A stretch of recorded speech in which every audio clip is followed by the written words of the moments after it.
ಆತ್ಮೀಯರೇ ನಮಸ್ಕಾರ, ಹೇಗಿದ್ದೀರಿ? ನೋಡಿ, ಶಿವಮೊಗ್ಗ ಲೋಕಸಭಾ ಕ್ಷೇತ್ರದಲ್ಲಿ ಈ ಬಾರಿ ಯಾರು ಗೆಲ್ತಾರೆ ಹಾಗೂ ಎಷ್ಟು ಲೀಡ್ ಬರುತ್ತೆ? ಯಾಕಂದರೆ ಲೀಡ್ ಅನ್ನೋದು ಈ ಬಾರಿ ಬಹಳ ಚರ್ಚೆ ಆಗ್ತಾ ಇರುವಂಥ ವಿಚಾರ. ನೋಡಿ, ಬಿ ವೈ ರಾಘವೇಂದ್ರ ಅವರು ಕಳೆದ ಚುನಾವಣೆಯನ್ನು ಬಿಟ್ಟರೆ ಹಿಂದೆ ಅವರು ಸ್ಪರ್ಧೆ ಮಾಡಿದಂಥ ಎರಡೂ ಚುನಾವಣೆಗಳಲ್ಲಿ 2009 ಹಾಗೂ 2018 ಉಪಚುನಾವಣೆ, ಎರಡೂ ಚುನಾವಣೆಗಳಲ್ಲಿ ಅವರಿಗೆ ಬಂದಿದ್ದು ಕೇವಲ 52,000 ಚಿಲ್ಲರೆ ಮತಗಳ ಲೀಡ್ ಮಾತ್ರ.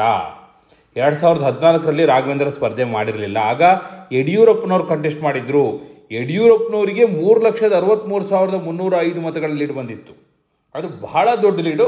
ಅದು ಯಡಿಯೂರಪ್ಪನವರು ಅನ್ನುವ ಕಾರಣಕ್ಕಾಗಿ ಬಂದಂಥ ಲೀಡ್. ಆದರೆ ಕಳೆದ 4 ಚುನಾವಣೆಗಳ ಅಂಕಿಅಂಶಗಳನ್ನ ನಾನು ನಿಮಗೆ ಕೊಡ್ತೇನೆ. ಆ ಎಲ್ಲ ಚುನಾವಣೆಗಳಲ್ಲೂ ಕೂಡ ಲೀಡ್ ಅನ್ನೋದು ಬಹಳ ಗಮನ ಸೆಳೆಯುತ್ತೆ. ಅದರಲ್ಲೂ ರಾಘವೇಂದ್ರ ಸ್ಪರ್ಧೆ ಮಾಡಿದಾಗ ಏನಾಗಿದೆ, ಫಲಿತಾಂಶ ಯಾವ ರೀತಿ ಬಂದಿದೆ, ಎಷ್ಟು ಲೀಡ್ ತಗೊಂಡಿದ್ದಾರೆ, ಯಾಕೆ ಆ ಲೀಡ್ ತೆಗೆದುಕೊಂಡ್ರು, ಎದುರಾಳಿ ಯಾರಿದ್ರು, ಇವೆಲ್ಲವೂ ಕೂಡ ಗಣನೆಗೆ ಬರುತ್ತೆ. ಈ ಬಾರಿ ನೋಡಿ, ಕಳೆದ 4 ಚುನಾವಣೆಗಳಿಗಿಂತಲೂ ಕೂಡ ವಿಭಿನ್ನವಾಗಿ ನಡೆದಂಥ ಚುನಾವಣೆ ಈ ಬಾರಿ. ಯಾಕೆ ನೋಡಿ, ಗೀತಾ ಶಿವರಾಜ್ಕುಮಾರ್ ಈ ಹಿಂದೆ ಕೂಡ ಎದುರಾಳಿ ಆಗಿದ್ರು. ಆದರೆ ಈಶ್ವರಪ್ಪನವರು ಕಣಕ್ಕಿಳಿದ್ರಲ್ಲ ಪಕ್ಷೇತರವಾಗಿ, ಇದ್ದಕ್ಕಿದ್ದ ಹಾಗೆ ಕಡೆ ಕ್ಷಣದಲ್ಲಿ ಕಣಕ್ಕೆ ಬಂದ್ರಲ್ಲ ಅವರು, ಅದು ಒಂದಷ್ಟು ಚರ್ಚೆಗೆ ಆಸ್ಪದವನ್ನು ಕೊಡ್ತು. ಆದರೆ ಇಂಪ್ಯಾಕ್ಟ್ ಮಾಡಿದ್ಯಾ, ವೋಟ್ ಶೇರ್ ಮೇಲೆ ಯಾವ ರೀತಿ ಪರಿಣಾಮ ಬೀರಿದೆ, ಇದು ಕೂಡ ಬಹಳ ಮುಖ್ಯ ಆಗುತ್ತೆ. ನೋಡಿ, ಗೀತಾ ಶಿವರಾಜ್ಕುಮಾರ್ ಈ ಬಾರಿಯಲ್ಲಿ ಮಧು ಬಂಗಾರಪ್ಪ ಅವರು ಸಚಿವರಾಗಿದ್ದಾರೆ. ಜೊತೆಗೆ ಕಾಂಗ್ರೆಸ್ ಸರ್ಕಾರ ಇದೆ, ಸಿದ್ದರಾಮಯ್ಯನವರು ಮುಖ್ಯಮಂತ್ರಿ, ಡಿ ಕೆ ಶಿವಕುಮಾರ್ ಉಪಮುಖ್ಯಮಂತ್ರಿ. ಈಡಿಗ ಸಮುದಾಯ ಬಹಳ ದೊಡ್ಡ ಸಂಖ್ಯೆಯಲ್ಲಿ ಶಿವಮೊಗ್ಗ ಲೋಕಸಭಾ ಕ್ಷೇತ್ರದಲ್ಲಿ ಮತವನ್ನು ಹೊಂದಿದೆ.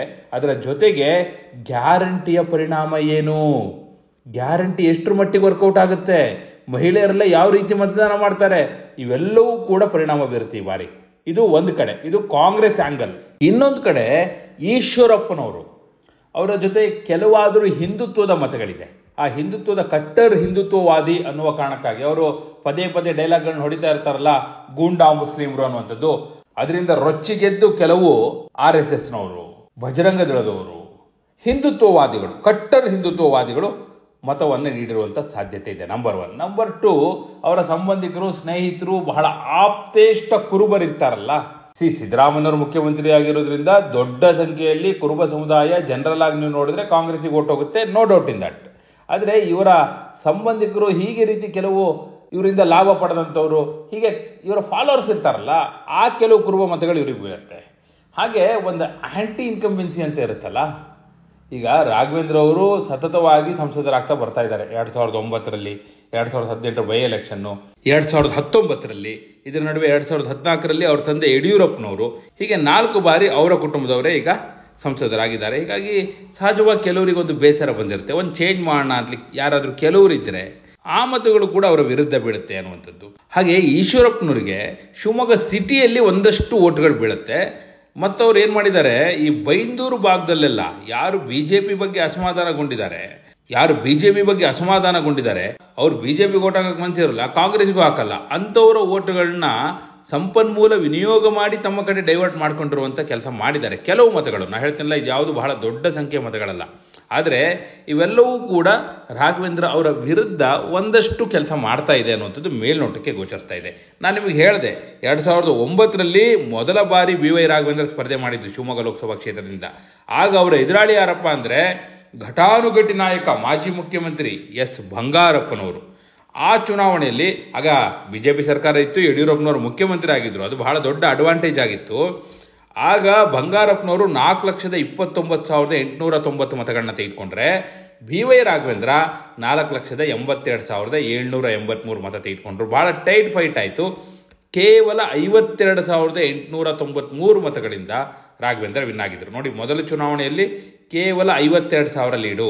ಅದಾದ್ಮೇಲೆ ನೆಕ್ಸ್ಟ್ ಎಲೆಕ್ಷನ್ ಅವರು ಸ್ಪರ್ಧೆ ಮಾಡಿದ್ದು 2018ರಲ್ಲಿ ಉಪಚುನಾವಣೆ. ಯಡಿಯೂರಪ್ಪನವರು ರಾಜೀನಾಮೆ ಕೊಡ್ತಾರೆ.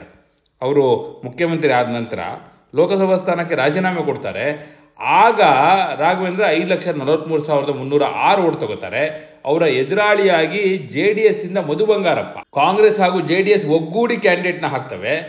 ಆಗ ಮಧು ಬಂಗಾರಪ್ಪ 4,91,158 ಓಟನ್ನು ತೆಗೆದುಕೊಳ್ತಾರೆ.